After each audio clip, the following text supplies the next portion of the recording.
राष्ट्रीय पुस्तक मेला शिमला में रवि तनया पब्लिशर का स्टॉल बुक्स डिस्प्ले कर रहा है। इस स्टॉल पर डॉक्टर प्रमोद शर्मा, कंचन शर्मा और रवि तनया शर्मा की बुक्स डिस्प्ले पर हैं, जो यूथ में, स्टूडेंट्स में और महिलाओं में चर्चा का विषय बनी हुई हैं। और उसका कारण ये है कि रवि तनया बहुत छोटी उम्र की एक इंग्लिश राइटर है और उनके पिता डॉक्टर प्रमोद शर्मा एक टीचर हैं, राइटर हैं, पब्लिशर हैं और हम कह सकते हैं कि एक सोशल वर्कर और पॉलिटिशियंस भी हैं। आइए हम डॉक्टर प्रमोद शर्मा जी से जो ये जर्नी है राइटिंग की, टीचिंग की और सोशल एक्टिविस्ट के नाते उसको वो कैसा एंजॉय करते हैं, क्या इनका इसमें मोटिव रहता है और किस लक्ष्य को लेकर के ये चलते हैं पुस्तकों के लेखन में और प्रकाशन में। उसके बाद हम बात करेंगे अध्यापन को लेकर के और राजनीति को लेकर। डॉक्टर प्रमोद शर्मा जी, लेखन और प्रकाशन, ये इंस्पिरेशन आपको कैसे मिली? एक टीचर हैं आप, तो जाहिर है कि लिखने में आपकी रुचि रही होगी, लेकिन जो सब्जेक्ट आपने इसमें चूज़ किया है और जो यूथ को आप टारगेट करके उनका जो मार्गदर्शन आप करते हैं और उनको मोटिवेशनल लेक्चर के माध्यम से भी आप करते हैं, सोशल मीडिया पर आप बहुत एक्टिव रहते हैं, तो इस जर्नी के बारे में आप क्या कहना चाहेंगे? सबसे बड़ी बात तो ये है कि आप लोग यहाँ पे जुटे हैं ये पुस्तकों के संसार में, और इतना बढ़िया हमारा 8वां राष्ट्रीय पुस्तक मेला ये तभी संभव हो पा रहा है। हमारे लिए बड़ी गर्व की बात है कि जब आप जैसे लोग इसमें निहित हैं और चीज़ों को क्रमशः आगे बढ़ाने का प्रयास कर रहे हैं। इसमें समाज में एक नई जागृति, चेतना भी आती है और पाठक वृंद को एक प्रेरणा मिलती है पढ़ने की। जब मैं प्रेरणा की बात करता हूँ तो प्रेरणा मेरा ख्याल एक ऐसा शब्द है जिसकी ज़रूरत हर ख़ास व आम आदमी को रहती है, बच्चों से लेकर बुजुर्ग तक। अगर कहीं किसी को उम्मीद, आशा या प्रेरणा मिल जाए तो मैं समझता हूँ कोई भी इंसान माउंट एवरेस्ट तक जाने का हौसला रखता है, लेकिन आशा और प्रेरणा का होना अनिवार्य है। करम सिंह जी, आपने मेरे से पूछा कि इसके पीछे मंतव्य क्या रहा, तो इसके पीछे मंतव्य ये है कि I write with passion for a purpose.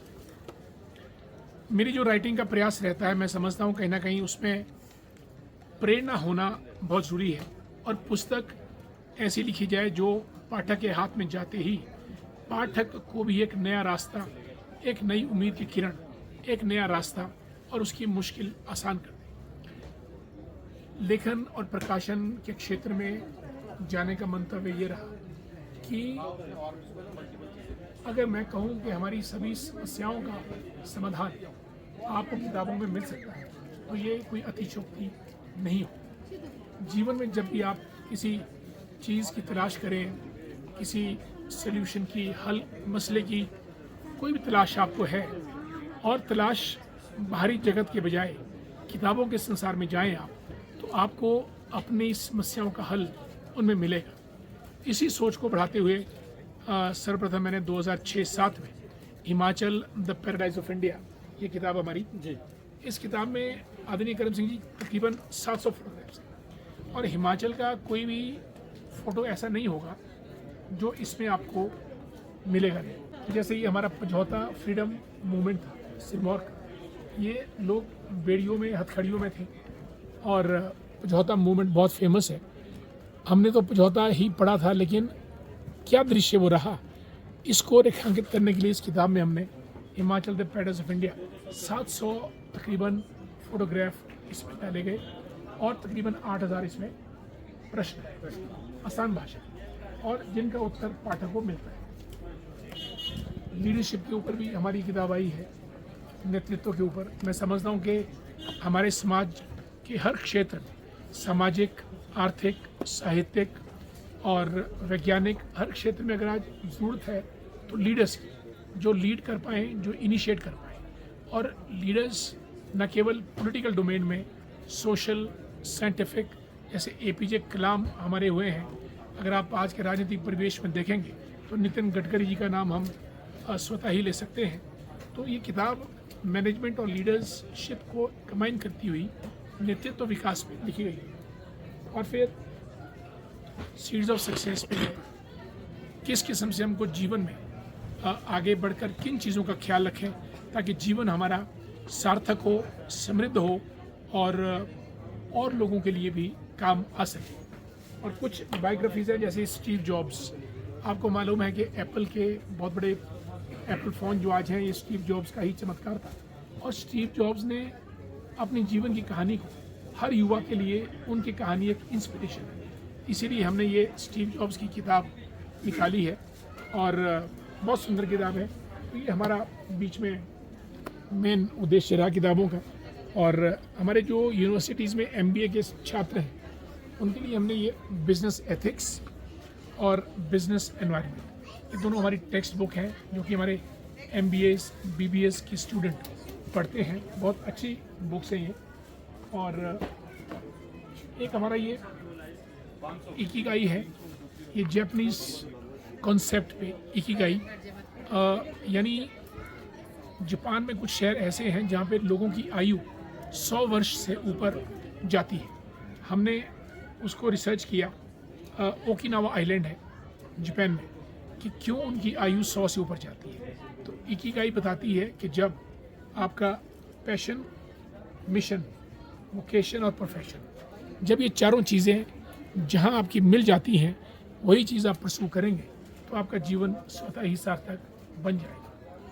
करम सिंह जी, मेरा बोलने का मतलब ये है कि we write with a passion for a purpose, जिसका कोई अर्थ हो, सार्थक हो और पाठक वृंद को भी लगे कि उसने कुछ देखा, पढ़ा और आत्मसात किया। ये मेरा एक छोटा सा उद्देश्य है राइटिंग के पीछे।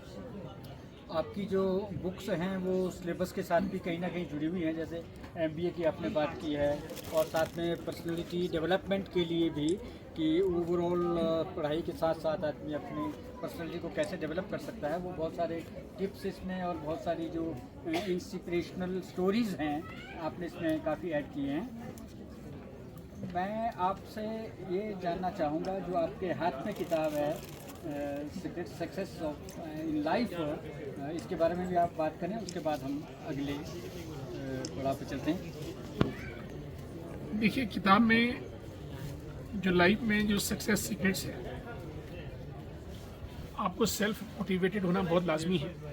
आपका कम्युनिकेशन अच्छा हो, आपके अंदर पैट्रियटिज्म की भावना हो, फीलिंग ऑफ ग्रेटिट्यूड हो और दूसरों के प्रति केयर, कंसर्न और शेयर, ये भावना जब आपके अंदर आएंगी तो कहीं ना कहीं आपका जो एक व्यक्तित्व है वो निखरता जाएगा और स्वतः ही उस नेतृत्व के अंदर चमक, गुणात्मक शैली और परोपकार की भावना आपके अंदर आएगी और आपका जो जीवन होगा, आपको लगेगा कि नहीं, प्रोडक्टिविटी है, उत्पादकता है और अर्थ से परमार्थ की यात्रा आप इन किताबों के जरिए तय कर सकते। जी, आपका बहुत साहित्य है, आप राइटर भी हैं, पब्लिशर भी हैं और काफ़ी पॉपुलर भी है।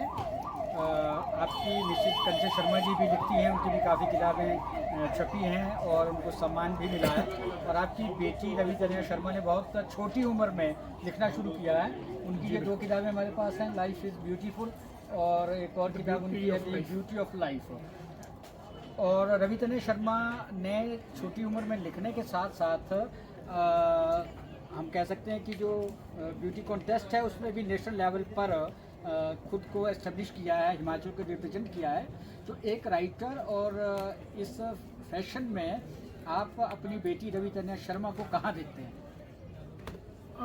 देखिए, रवि तनया तो अपने आप में एकेडमिक्स का भी इसका ठीक रहा और उसके राइटिंग का जो इसको रुझान बना, वो जब ये +2 लेवल पे थी तो पुस्तक लिखनी इसने शुरू की और पुस्तक का शीर्षक था, वो था द लाइफ इज़ ब्यूटीफुल। यानी ये किताब लाइफ के प्रति जो पॉजिटिव एटीट्यूड है, एप्टीट्यूड है, उसको दर्शाते हुए इनके जीवन में जो भी घटित हुआ, इनकी यात्राओं के संस्मरण, इनके पढ़ाई का क्षेत्र या खेल कूद का क्षेत्र या फिर अन्य हॉबीज़ का क्षेत्र, उसमें से जो जो भी पॉजिटिव पॉइंट्स इनको मिले, उसके ऊपर इन्होंने अपनी कथा को रचते हुए इस किताब को अंजाम दिया है। और जीवन का कोई भी पहलू इनका माँ बाप के प्रति, अपने सहेलियों के प्रति, अपने स्कूल इंस्टीट्यूशन के प्रति, यूनिवर्सिटीज़ के प्रति, या फिर इनका गार्डनिंग का विषय हो जो इनकी हॉबीज़ के रूप में आगे बढ़ता है, उसका सबका संकलन इस किताब में इन्होंने एक पॉजिटिव रूप में किया है। अंत की बात यही आती है कि जो पुस्तक आपको प्रेरित कर दे वो सार्थक है। तो मैं समझता हूँ द लाइफ इज़ ब्यूटीफुल, ये आपको एक प्रेरणा देती है, प्रेरणा पथ पर अग्रसर करवाती है। तो ये बहुत सुंदर किताब इन्होंने लिखी है। और कुछ इन्होंने अपने फियर्स भी लिखे हैं, कुछ अपनी कमियों को भी उजागर किया है। मोर और less this book has been written on the basis of strength of her overall personality. ये मैं इस किताब के बारे में। आप समाज सेवा में और राजनीति में भी काफ़ी सक्रिय रहे हैं और आपने चुनाव में भी अपना भाग्य आजमाया है।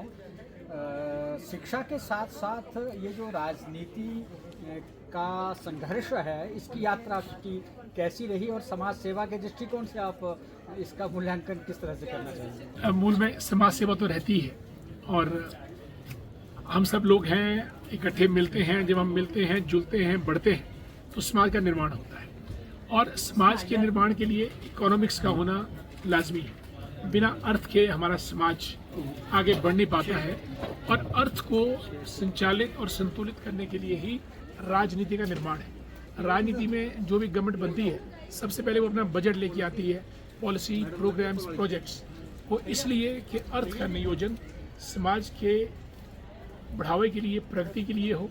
और जहाँ तक मेरा अपना निजी अनुभव रहा है, उसमें तो समाज सेवा, राजनीति और एकेडमिक्स तीनों को बराबर रूप से चलाया। और मेरा सौभाग्य है कि मैं 4 विधानसभा चुनाव लड़ चुका हूँ। मेरा सौभाग्य है कि कम से कम 15 या 20 किताबें मेरी छपी हैं, है ना।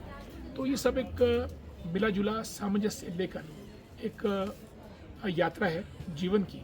और जीवन की यात्रा ऐसी होती है, इसमें मंजिल का पता किसी को नहीं होता है ना। लेकिन फिर भी एक अनचाही मंजिल की ओर हम ऐसे हर एक पथिक अग्रसर है। और जो जो अपने मन, आत्मा, बुद्धि के मुताबिक हमको अच्छा लगता है, उस पथ पे हम सब चलते जाते हैं। शायद ऐसे ही सफर यात्रा हमारी भी है। अभी हम डॉक्टर प्रमोद शर्मा जी के साथ बात कर रहे थे कि अध्यापन में, समाज सेवा में, राजनीति में इनका जो उपलब्धियों भरा सफ़र है उसके बारे में इन्होंने बात की है। हिमालयन डिजिटल मीडिया की ओर से हम इनके बहुत आभारी हैं, बहुत धन्यवादी हैं कि आपने समय दिया और हमारे साथ बात की। नमस्कार। बहुत बहुत धन्यवाद आपका और आपको बहुत बहुत शुभकामनाएं। और हिमालयन डिजिटल का मैं तो प्रोग्राम देखता रहता हूँ। आपने पूरे हिमाचल में, मैं समझता हूँ, जो नवोदित लेखक या रचनाकार हैं या फिर पुराने भी, कहीं ना कहीं आपका प्रयास, प्रयत्न निस्वार्थ भाव से ये चल रहा है कि मंच दिया जाए। और जब किसी भी क्षेत्र के कलाकार को मंच मिलता है तो रचना का होना स्वाभाविक है। आप सबको बहुत बहुत साधुवाद।